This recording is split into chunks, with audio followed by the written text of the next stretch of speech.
What's up, YouTube? I'm going to show you how I managed to get on the Brembo RCS master cylinders on my Ducati 998 Bostrom edition. This is number 78 out of 155. I love it. It's beautiful. So much fun to ride. And some of the upgrades I made, along with the problems that I encountered along the way.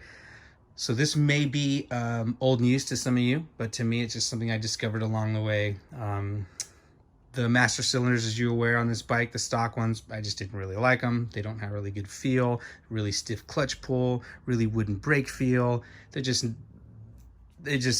needed to upgrade these. It's something I've just had to do, and I'm so glad I did.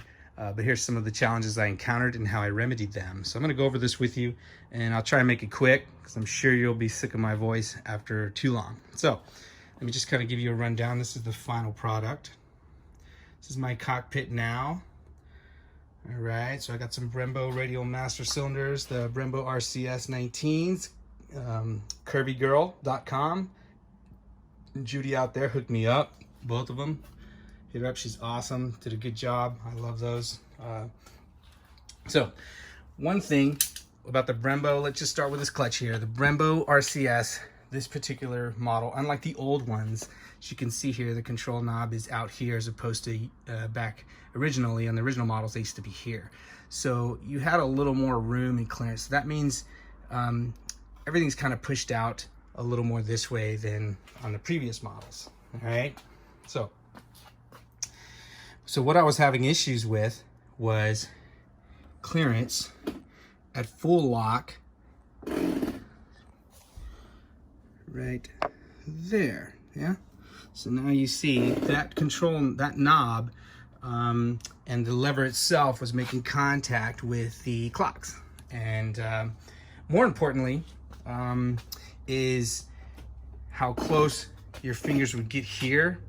And on the brake side, I'll get to that in a little bit, actually would smash your fingers on that and then cause you to depress the brakes. It caused a lot of problems.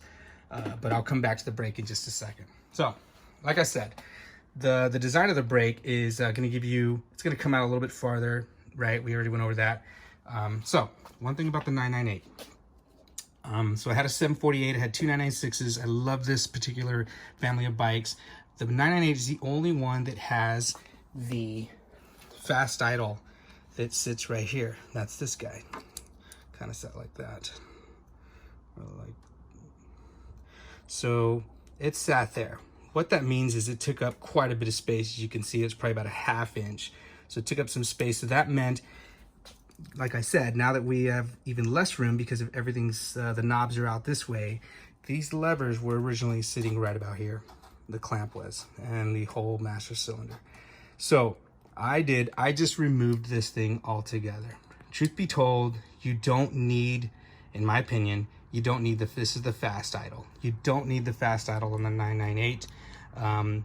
When I took it off and I lifted everything up, it only opens the back it only opens the back throttle body, the rear throttle body. And then there's just like a rod that opens the front. It has a history of fouling the plugs and flooding the engine, even using the fast idle. I just start the engine up and then crack the throttle just a little bit, hold it up for 10 seconds, and boom, good, no problems, no issues. So that thing was just taking up space and just sucking up space and really not serving a purpose. So I just got rid of it altogether. So what that allowed me to do is now I'm able to slide this whole clamp over all the way, and it remedied the situation. Now, it still made a little contact there, but I just put a wheel weight on the wheel stop lock, and that kind of fixed that, and it was fine. So just to let you know, if you wanted to leave that on, you could, but the master cylinder would be aimed up so high like this, and that's the way I first had them on. They were really high. It was actually ridiculous. It was quite funny, actually.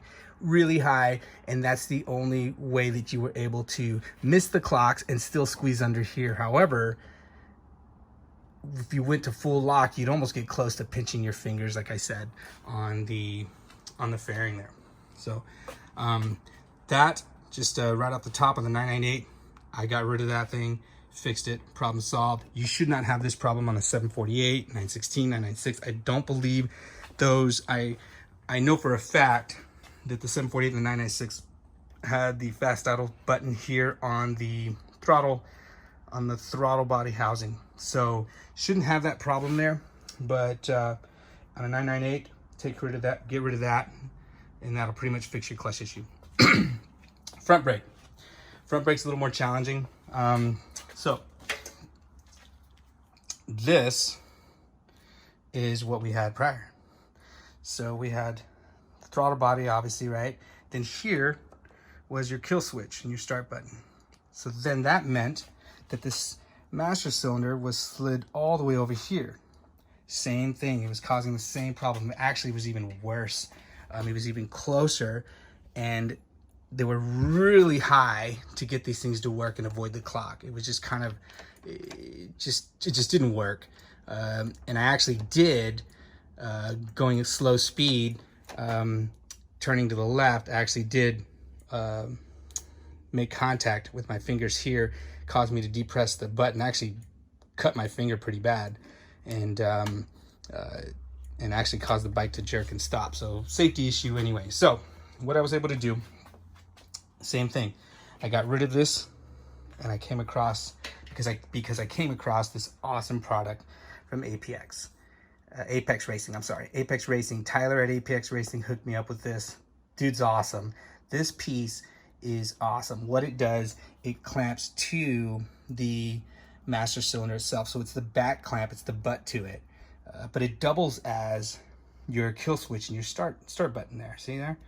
So you were able to slide everything over and then gain all access or gain more space in the process. So now I'm able to turn the levers back down where I like them and really not interfere with any of the fairings and not interfere with the clocks, but just a hair right at the end, which I'm not gonna be driving around with the steering wheel locked. That would be stupid anyway. So didn't want to be too long-winded. That just kind of want to give you a rundown on what I did. I will go over some more things of what I did to this bike. I did do a lot of upgrades, or a lot to me. I love this thing, but the brakes were garbage originally, I thought, and the clutch master, and something I wanted to improve. And I love these things. I'm so glad I was able to use them. So Tyler at Apex Racing, get you hooked up with these. He's super awesome. You can call him directly on his phone. He'll text you back. Super cool. And this thing is so high quality. It's anodized aluminum body, super nice. It's billet. The buttons are amazing quality. Start button, everything works so great. It's awesome. And then again, the radial master cylinders. Judy at Curvy Girl hooked me up here. Awesome, great job. I do have some short folding levers coming in soon, so maybe I'll post that. I'm new to YouTube, so let me know if this helps you, if it works. If you got any questions, you can post in the comments below. This is my first video, like I said. I will probably be posting more. Let me know if this video sucks. Let me know if you like it. Let me know if it helped you in any way. But I wanted to tell you this is what I did to remedy the installing Brembo RCS 19 master cylinders, clutch, and brake on this bike, because you have very little clearance. And I fixed it, and it works, and I'm happy. And these brakes are 100 times better. 100 times better. The clutch is 100 times better. Way more feel, way more engagement all the way around. Just makes the bike so fun. It's awesome anyway. But I think you guys would like it. I certainly did, and I'm happy. And she is beautiful. So yeah, cool switch there. Good to go. 78 out of 155. There's the cockpit. Out.